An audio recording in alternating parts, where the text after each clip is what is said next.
Hainanese chicken rice. So many components, kind of intimidating, and it takes about 2 hours to make.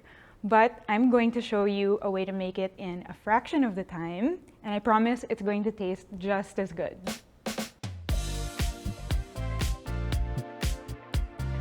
Hi, I'm Nadine, and I love to cook. I loved it so much that I went to culinary school right out of high school. I applied all of that stuff I learned in school into all of my home cooking. I recently started getting really into fresh pasta, so I do that every single weekend. But on this show, I'm going to teach you how to cook well-loved dishes very, very quickly. Today, I'm going to show you how to make all of that in a rice cooker.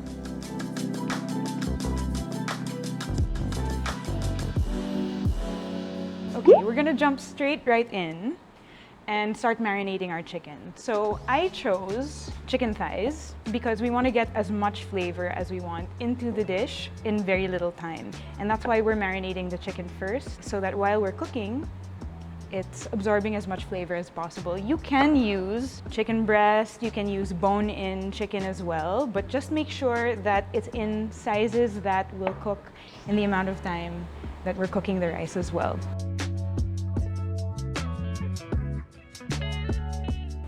Massage it in, and that's all there is to it. Set it aside.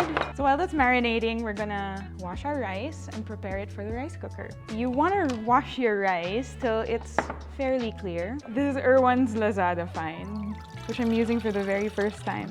Works well.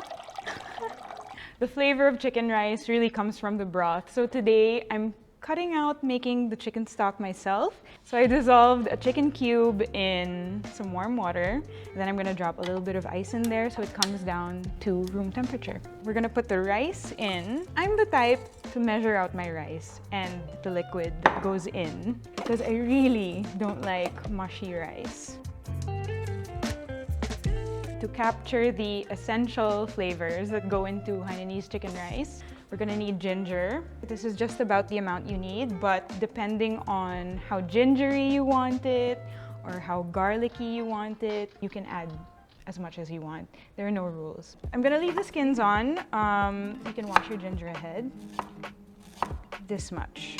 I'm happy with this. And then spring onions. You want the white, a little bit of the green bits. Save this for later.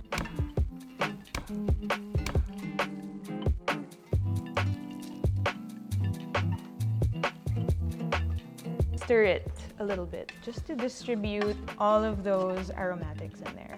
While all this was happening, our chicken has been marinating, and we're just gonna arrange those pieces right on top of the rice. You don't want to submerge it, and you want to keep the skin side up, just because we want the skin to be intact. Now it's as simple as putting the lid on, plugging your rice cooker in, and make sure to turn on your rice cooker and set it to cook, because the last thing you want is for it to be on warm the entire time.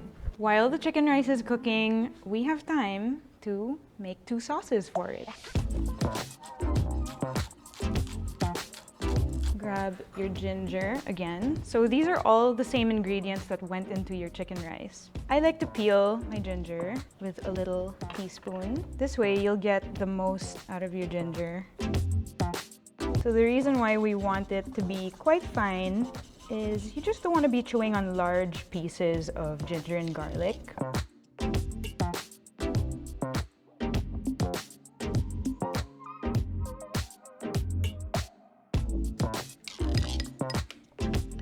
Okay, this is so full of flavor, and I would argue actually that Hainanese chicken rice is mostly about the rice and the sauce. Now we're gonna make a dark, sweet soy sauce. All right, turn on the heat and mix it together. So just stir it until the sugar dissolves and the soy sauce thickens a little bit. And when this cools, it's actually going to thicken a little bit more, and that's when we're going to adjust with water if we need to. These 2 are my favorites, so you can definitely make a 3rd sauce if you want, but I'm gonna stick to these 2.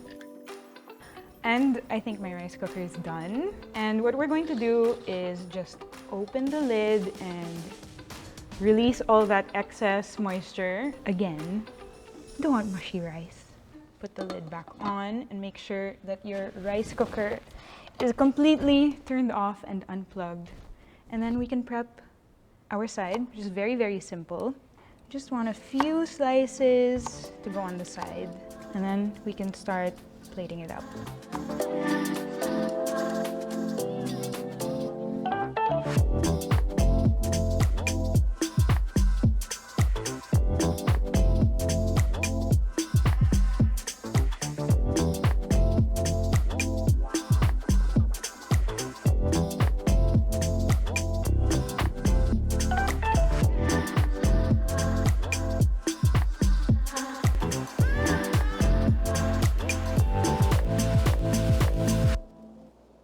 Now all there's left to do is eat it after not slaving away at all, which I think makes everything taste a little bit better.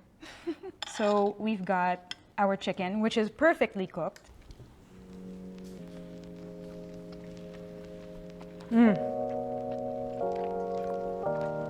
So good, so quick, and quite healthy too.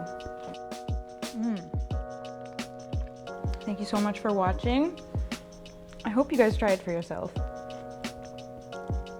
And I guess that's it.